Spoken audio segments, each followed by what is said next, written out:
नमस्कार दोस्तों, स्वागत बा रउरा लोग के फिर से एक नया पारिवारिक कहानी में।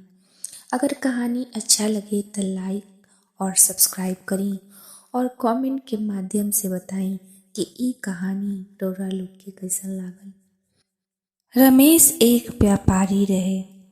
वो अक्सर व्यापार के सिलसिला में घर से बाहर ही रहत रहे। वो एक बार ऐसन शहर में पहुंचल जहां हर प्रकार के वैभव रहे, लेकिन लोग उदास दिखत रहन। रमेश पहला दिन के व्यापार से ही काफी धन कमैलस और रात बितावे खातिर एक सराय में रुक गई। सराय के मालिक बतैलन कि रात में बाहर निकले से जान के खतरा बा। कुछ दिन से शेर के झुंड कई लोग और उनकर मवेशी के अपन शिकार बनावत सन। ऐसे रात में दरवाजा मत खोलिह। रमेश थाका रहे, ऐसे जल्दी से सुतल चाहत रहे। वो कमरा के चाबी लेके अपन बिस्तर पर पसर गई। थकल होके के कारण ओकरा नींद तुरंते आ गई। आधा रात के पेट के दर्द के कारण नींद खुलल तो ओकरा पैखाना जाए के ख्याल आइल।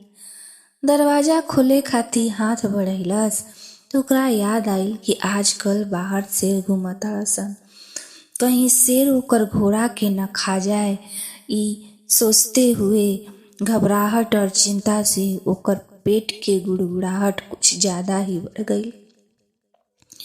अब ओकर बर्दाश्त के शक्ति के सीमा खत्म हो जात रहे तो वो निर्णय कैलस कि पीछे जंगल में बैठ के पैखाना निपटावे के चक्कर में स्वयं के ही निपटावे के खतरा बा।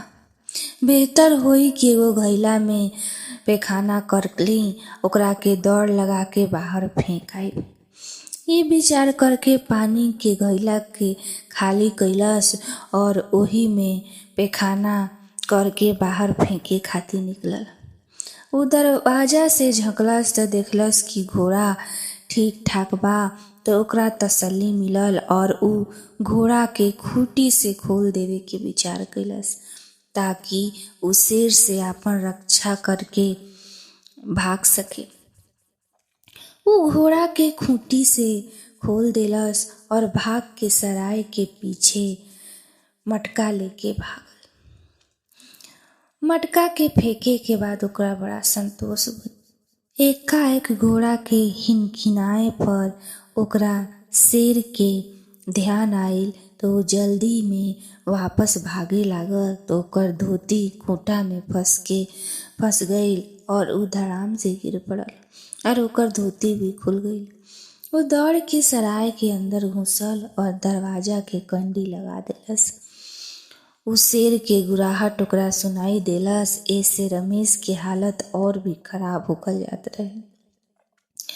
वो भाग के एने ओने दोसर कमरा में जाइल चहलस तो पता चलल कि 2 मंजिल वाला सराय तो बिल्कुल खाली बा।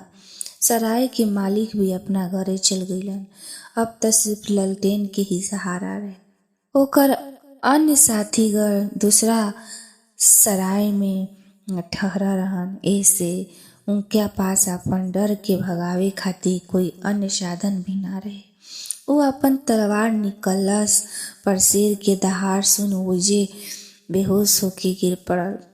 सुबह लोग खूंटा में धंसल शेर और खून से सनाइल धोती के देखलस और जब सराय के अंदर आइल तो तलवार ले पसीना से लथपथ रमेश के देखलस तो उनका लागल कि ई सौदागर ही शेर के मरले बा। जब रमेश के आँख खुलल तो ऊ अपना आप के अजनबी से गिरल देखलस। ओकरा लागल कि ओकर मौत हो चुकल बा और ऊ सर के नरक में लोग के बीच में गिरल बा। ऊ झट से उठ के खड़ा भइल और अपन हाथ पैर के देखे लागल और झट से कमरा में गईल और अपन सारा सामान सही देखलस तो ओकरा विश्वास हो गईल कि सब सही बा। लेकिन इतना लोग उनका के घेरले काहे बा जबकि ऊ अर्धनंगा बा।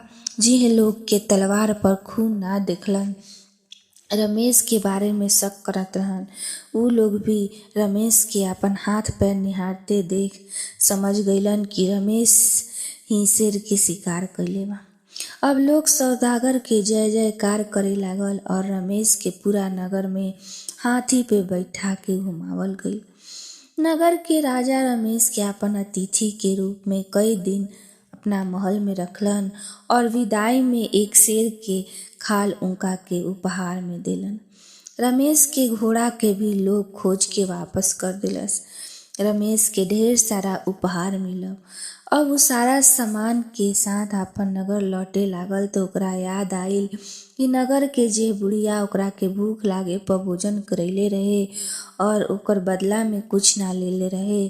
ओकर मन में घर लौटे से पहिले वो बढ़िया से मिले के तीव्र इच्छा भइल और वो ढेर सारा उपहार लेके ओकरा पास गई और बुढ़िया के देवे लागल तो बुढ़िया साफ मना। वो कहे लागल कि अगर तू एकर मूल्य चुकावल चाहत ताड़ तो तारा बेरी जे भी भूखल और प्यासल आई ओकरा के तो भोजन करइह और ओकरा बदला में तो कोई मूल्य मत लिह।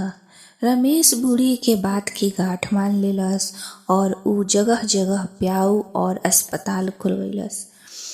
ओ नगर में दोबारा कई बार गई पर ऊ बुढ़िया ना मिलल। आसपास के लोग भी बुढ़िया के बारे में अनभिज्ञता जाहिर करत रहन। अब रमेश अपन नगर में एक दानवीर सेठ के नाम से मशहूर हो गई।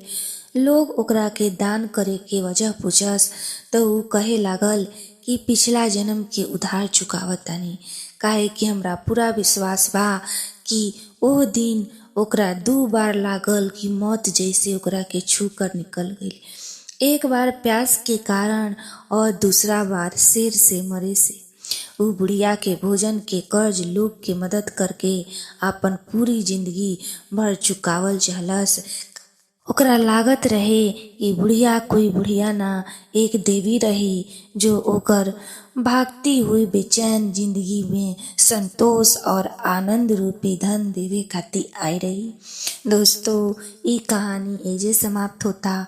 अगर कहानी अच्छा लगे तो लाइक करी, सब्सक्राइब करी और कमेंट के माध्यम से जरूर बताई कि ये कहानी रउरा लोग के कैसन लागल। धन्यवाद।